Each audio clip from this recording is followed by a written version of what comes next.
and election shall be held under the direct control and supervision of Election Commission of Pakistan, which is a constitutional body, a creation of constitution, having complete authority and domain over the process of election.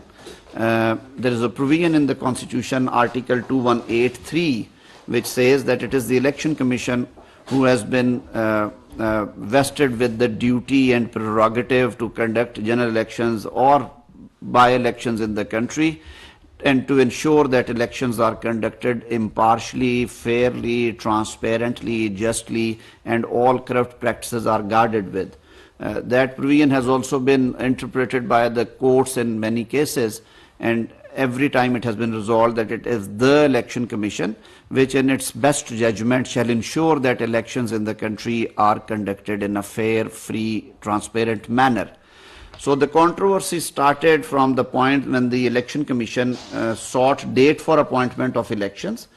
There is confusion that in case the Assembly is dissolved upon the advice of the Prime Minister,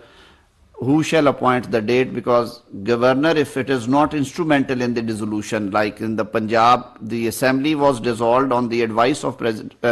Chief Minister of Punjab. The relevant article says that upon the advice, the governor shall dissolve the Assembly, and if he fails or if he considers not to dissolve or if he is inactive, then after the lapse of 48 hours, Assembly would be deemed to be dissolved. So this is the point of controversy from where this entire the litigation Pandora was open.